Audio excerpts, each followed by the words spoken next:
Welcome back to the sweatshop, boys and girls. In today's video, we're working on this 2005 Acura RSX. What we're doing on the Acura today is we are replacing the front crankshaft seal, which is this guy here. We're also going to be replacing this O-ring, which goes between the block and the oil cooler. Of course, this is a job that you can do at home, provided you have a gun that's big enough to break off the crankshaft pulley bolt. Because that guy there is extremely tough to break off in most situations, regardless of whether it's a Type S or whatever. As long as it's a K-Series, it's going to probably be a pain in the ass. Of course, provided you can get the bolt off, make sure you employ the use of a jack stand so that your RSX doesn't come down and crush you like a pancake. That being said, do me a big favor and hit that subscribe button. Don't forget to hit the notification bell so you never miss one of my new videos. Let's put this thing up in the air and get started.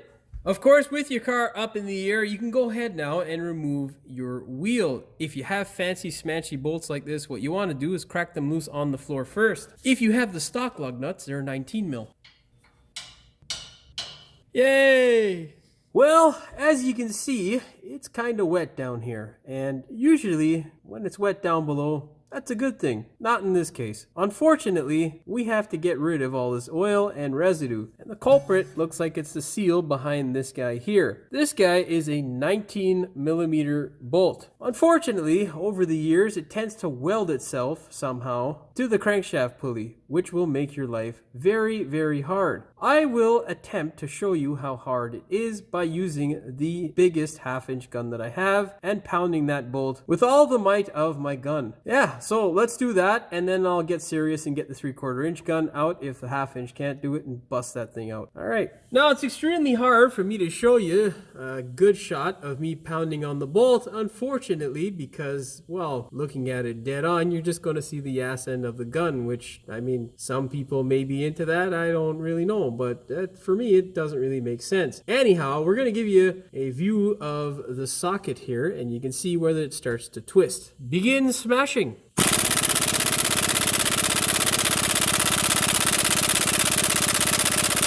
Now, oftentimes when this happens, the natural inclination from you would be to confuse the bolt, and you would be right. So put it in the opposite direction and attempt tightening it.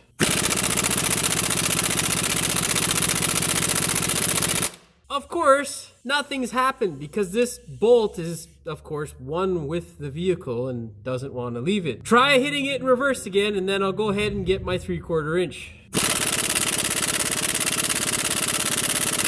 That's enough abuse on my socket. I've literally done this for about 10 to 15 minutes in the past trying to get this, well, not that long, but long enough to the point where you're like, what the hell am I doing with my life, and contemplating the decisions that you've made to end up in this position. Anyhow, 3/4 inch, it solves everything. This here, boys and girls, is the solution. You can't even see it, but, well, you might be able to see the part number. Anyhow, your solution should sound like this. Yeah, check this out.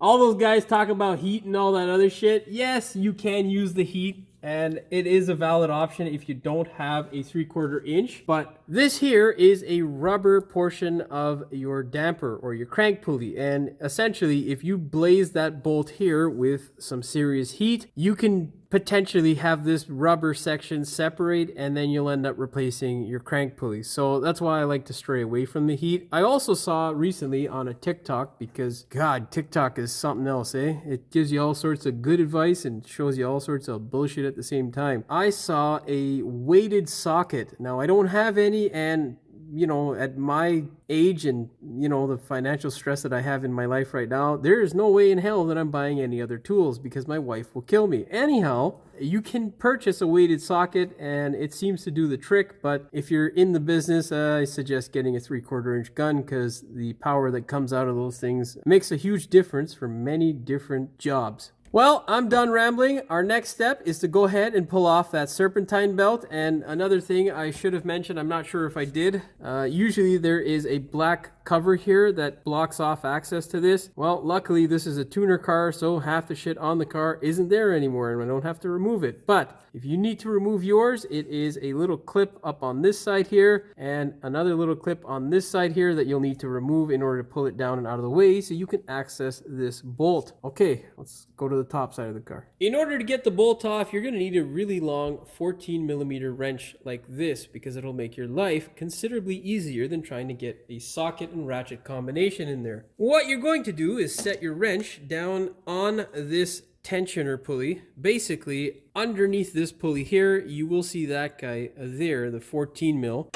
maybe visible on camera, right there where the end of the wrench is. You're going to slip it on and then pull the wrench towards the front of the car, which will release the tension on the actual belt. Then what you're going to do is with your left hand, go ahead and grab the belt off of the water pump pulley. It's the one that's just above your crankshaft pulley, and then just slip the belt off a bit, or if there's enough slack depending on the belt that you have, you can slide it off of the crankshaft pulley and just set it aside. Okay. Now, unless you're replacing your belt, do not, I repeat, do not take the belt off of the rest of the system. It's a little bit of a pain in the ass to get the belt back on the rest of the system. I've got bigger than usual hands actually, so it's a real pain in the ass.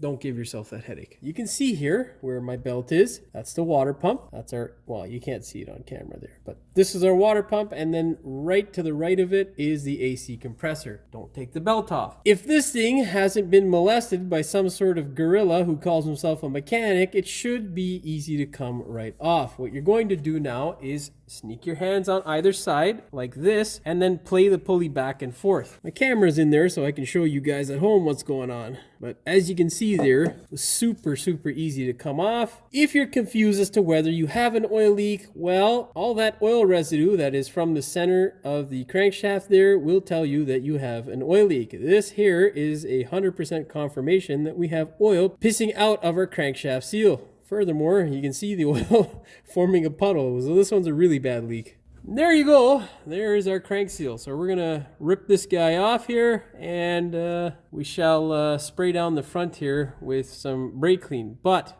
oh, what's this here? Got some oil scudge. Oh, it's expanded the rubber. That's why. Okay. So what we're going to do is not just spray brake clean in this general area here, because it will make its way into your oil pan, which is bad for your oil. So take a nice clean rag, lather it with some brake clean, and then wipe off the schmutz and shit that's on here. I shall be back. Now that I have it up in the air with the crank pulley off, just a PSA for you boys and girls at home who may be wondering where else this thing might be leaking from. Unfortunately, on the RSX, there are a number of places where it can leak from. Mainly, the most common is the oil pressure switch, the VTEC solenoid gasket, the crank seal. Sometimes you do see leaks from this guy here. There's also another little cap on the front of the head behind the power steering pump. That guy likes to leak as well. And then in the odd case, your timing cover can leak as well. Now, spray down a rag like this and just wipe away.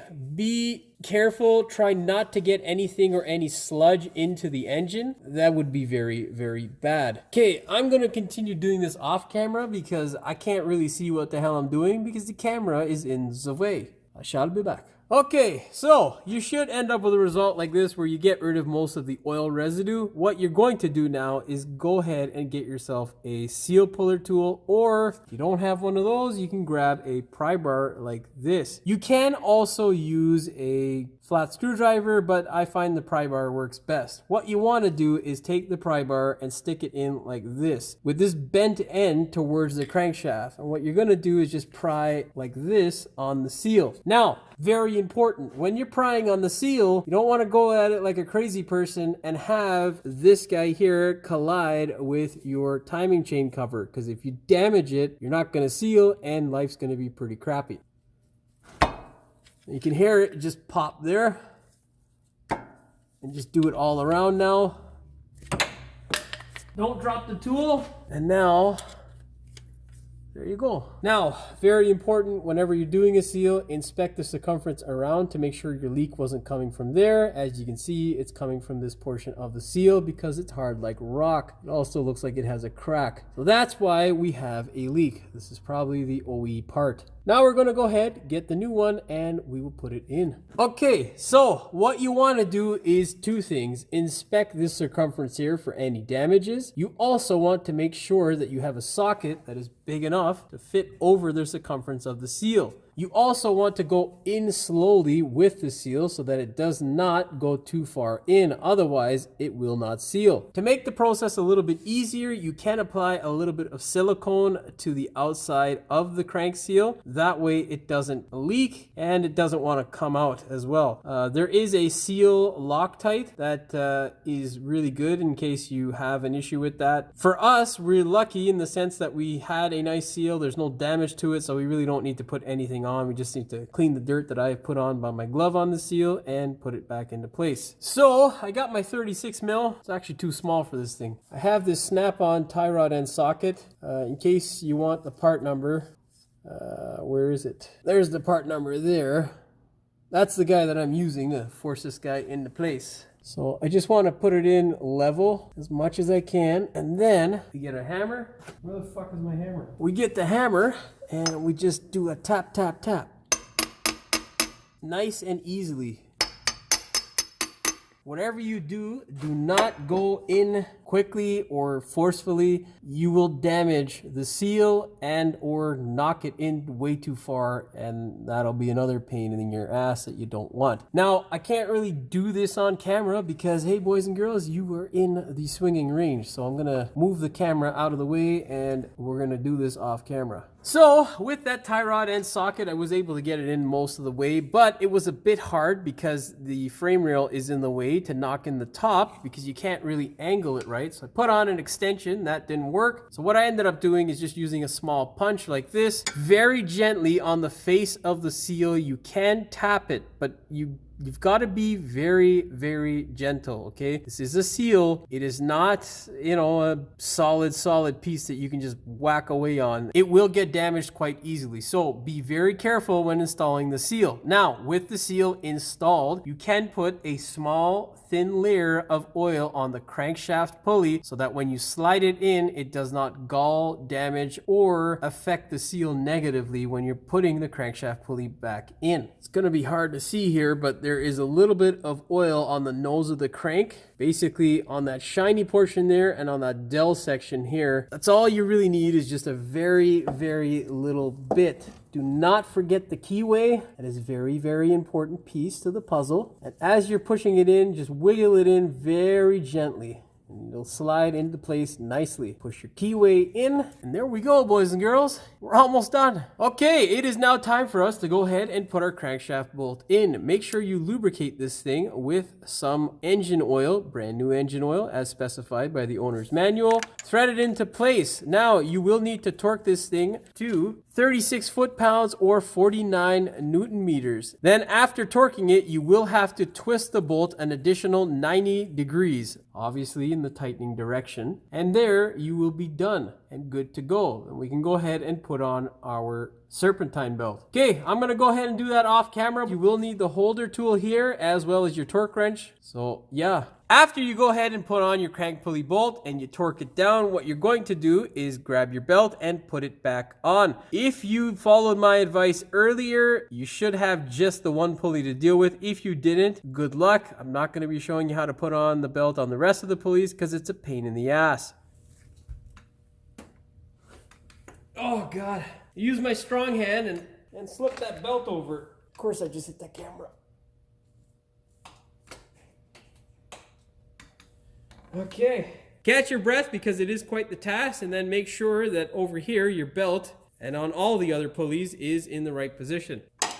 All right, with our crank pulley out of the way, we can now turn our attention to the O-ring that is causing our oil cooler to leak. This job here is not a hard one, but it is a really hard one to film. There's really no space inside of here for me to show you what's going on, but this here is our oil filter, obviously. And this here, the silver part that it is resting on, is the oil cooler. The oil cooler has a seal that basically sits between the block and the cooler itself. What we need to do is remove the oil filter, take off the center bolt that holds in that cooler, and clean everything up, replace it with a new seal, maybe add a little bit of silicone depending on the surface, and go from there. Well, I'll probably end up putting on some silicone just for some insurance. If you're doing any oil leak related work, it is advised that you do it whenever you're doing an oil change. Reason being is because if you had a crank pulley issue like we had and you get any brake clean into the system, you can of course get rid of it when you change your oil. If you don't have to change your oil, it's not absolutely necessary, but I mean, we're peeling off the filter, so we're gonna do the oil and filter. That's enough rambling. I'll be back. Okay, the footage may be a little bit grainy, but yeah,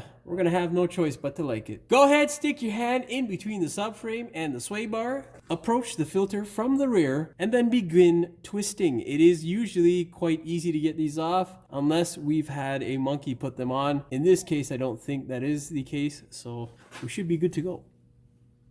I was wrong. Oh my God.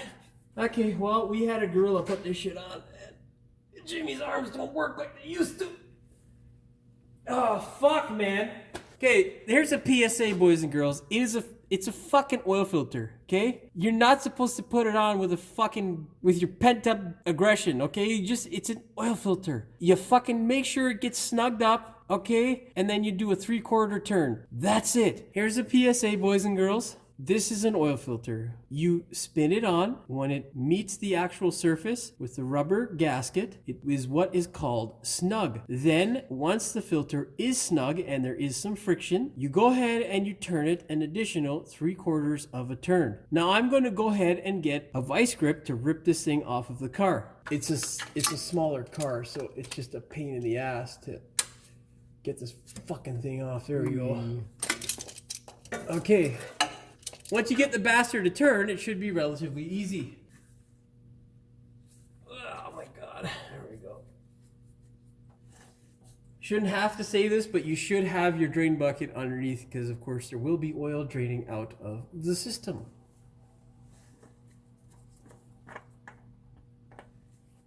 Okay, I'm gonna let that guy drip off a bit because I don't want oil all over my tools and shit. Okay, grab yourself a 30mm socket and pray to God I can fit my gun in here. That way I don't have to fit my hands in there. I think I should be able to get my gun in there. Come on, DeWalt. Fucking show us your compactness. Okay, fuck you, DeWalt. Yeah, we're not getting in there with any sort of gun. Let's just fucking, I'm gonna get an extension with a swivel socket and then rip that bitch off because ain't nobody got time to do all this shit. Okay, I have here a swivel socket that is attached to my 30mm. You want to sneak up on the bolt from the rear. Then we have it attached to a 20-inch, half-inch drive extension. And then we have it attached to a half-inch ratchet. Now, yeah, we got this stupid thing loose, but when you have to get a large ass extension, because of the loading up of the extension, it then pops and then you have that sort of situation. So be aware of that because it will hurt your shoulders and elbows and joints. With it all loose, twist it off by hand. Take it right out. We're gonna wipe it down because sometimes you can get some sludge and shit that will build up and, well, nobody wants that. Then what you're gonna do is you're gonna peel this guy back gently. Remember, there are cooler hoses that are attached and then you wanna peel this O-ring off. Okay, so once you have cleared out most of the oil from the cooler and you have made sure that the surface for both sides is clean. That means where your O-ring sits, which is behind the cooler, and then on the block, what you're gonna do is take your brand new O-ring and just lather it with a little bit of silicone. The silicone serves two purposes. It keeps your new O-ring on the cooler and then of course seals up if there's any little crap that you missed. Take your O-ring, gently put it into place. Be sure not to touch anything. Of course, it's a bit hard with the design of this stupid thing. Oh, just, there we go. Okay. And there we go. So my O-ring is now in place. What I'm gonna let it do now is just sit there like so. I want it to stay in place, but it's not going to. There is a little tab on the cooler that should help it stay in place, but it's not really cooperating. It's being an asshole right now. Oh no, it is cooperating. Okay, boys and girls, we are lucky. Now, with that thing staying there, please, oh Lord, continue to stay there. Clean off your oil filter center nut, the nut that basically holds everything together. This guy here, you want to make sure there's no sludge on it or build up from the years of oil going through it, and then slide it on into place.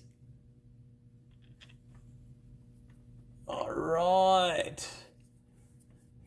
Always catch these things by hand. Do not thread them up with any sort of power tool or a gun. That would be very, very stupid, because if you cross thread it, well, you're gonna need a block. Thread it up, make sure it's sitting nicely and that your O-ring hasn't popped off. Snug it up by hand, make sure your cooler is in the right place and not going to move. Of course, grab that same contraption, except put your torque wrench on the end, slide it into place. Ooh, there's some dirt there. Make sure there's no dirt collected on your socket, because we don't want that in our oil system. Slide it into place from the rear again. Set your torque wrench to 54 foot-pounds or 74 newton meters and begin torquing. Okay. See? Not that hard. I think the hardest part was getting that stupid filter off. Grab your new oil filter and spin it on. That makes a lot more sense. Now watch this. See? It's snug there. Filter rubber has come into contact. So what we're going to do now is spin it until this 2 ends up over here where the 3 is. Hopefully you guys can see that. Okay? We are the 1. And now 2, and that's it. That's all you need. Now the next time, if I ever service this thing again, I'll be able to take that thing off without ripping my hair out. Because Lord knows I can't afford to rip any more hair off. Now I'm going to go ahead and complete the oil change. I don't necessarily think anybody wants to see me do an oil change on this thing. Well, you're not going to see me do it because I'm not going to record it. This is supposed to be a short video that I don't want to spend hours on my bed editing for you at home. Obviously, don't forget to put your wheel back on before you take this thing for a test drive. If you're wondering what the torque spec is, it is 80 foot-pounds or 108 newton meters. All that's left for you to do is to go ahead, wipe down any oil that may be on your engine. Perhaps you can power wash the bottom of the engine to make sure you get off all the residue. That's what I'm going to do. And then run the thing to make sure you don't have any new drips on the bottom of your engine. And then of course you'll know that you fixed the issue. Of course, that being said, that's pretty much all she wrote for this one. Of course, if you found the video informative as well as entertaining, don't forget to hit that subscribe button as well as the notification bell so you never miss one of my new videos. And as always, thank you for watching. We will see you in the next one. What we're doing on the Acura is we are replacing the front crank seal. Boys and girls, I gotta stop saying boys and girls. I say that shit too much. I'm waiting currently on my parts department to bring me the parts that I so need so I can fix this thing. You guys don't care about that. We're also going to be replacing the oil filter cooler O-ring. It basically is the O-ring that sits between the block and the oil filter cooler. It sounds weird, doesn't it? A little bit. The O-ring for the oil cooler that sits between the block and the oil filter cooler housing. That's fucking stupid. For the oil cooler, I should just end it there. We're also going to be replacing the oil ring, provided you're comfortable with crawling around on under. Jimmy, under. Stupid. We're also going to be replacing the oil ring or O-ring. Fuck, I did it again. Son of a cunt. We're also going to be replacing the O-ring. Fuck you. I'm just going to do it over again. Son of a bitch. O-ring that is between the oil filter cooler and fuck, provided you have a gun that's big enough to break the nut bolt, trying to figure out how you're going to get the crankshaft bolt off. You have a 3/4 inch socket and bolt in order to get the crank pulley off. That being said, do me a big favor, hit that subscribe button so you never miss. Fuck, that's not how that goes. With all of the air in my compressor. That sounds stupid. Fucking compressor! Now I'm just rambling. Okay, well, I'm gonna quit rambling now. Our next step, Our next step here is to get our crank belt. Oh fuck, that's not a crank belt. Oh, for fuck's sakes, Jimmy, that's not what idiot. There's gonna be so many bloopers in this shit. Motherfucker. Don't do what I just did. That guy did it on YouTube. It was so easy. Half the time we want to rip our fucking hair off, and we don't have enough to rip off, so there's really no point. The crankshaft seal is obviously one of the son of a bitch. Hello. Hey man. With this. Hello. By hand. Oh, you fucker. It will. What the fuck? So that you will have the correct torque spec. That make no fucking sense. After torquing the bolt, you're going to with your crank pulley torque down, boys and girls. Oh, fuck you, Jimmy. Your stupidness. Oh god. That's what happens when you get old. Well, this is fucking pointless. Well, it's now time for us to go ahead and put on our crank pulley. No, I did that already. Boy.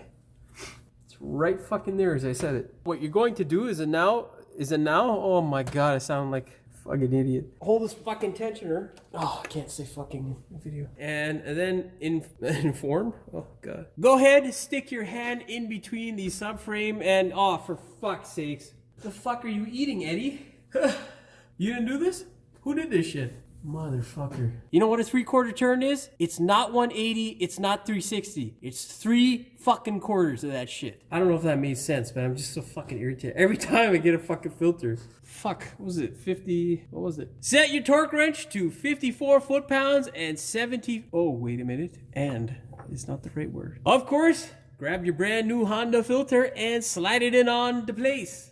What the fuck did I say? Slide him on the place. The blaze. Go ahead, grab your new filter and slide it onto. I did it again. I'm such a fucking idiot. Grab your new filter and slide it onto place. Oh my god. Slide it in from the It's late in the day, boys and girls, and I haven't eaten anything, so bear with me. There's no point in me telling you information that isn't relevant. Nobody cares. Of course, that being said, that's pretty much all she wrote for this one. Hopefully you found the engine. What? Say engine? What the fuck's wrong with me? Don't forget to hit that subscribe button, blah, blah, blah. I fucked up my own ending. Idiot. Of course, that being said, that's pretty much all she wrote for this one. Don't forget to hit the... Fuck, I want to say informative and the rest of that shit.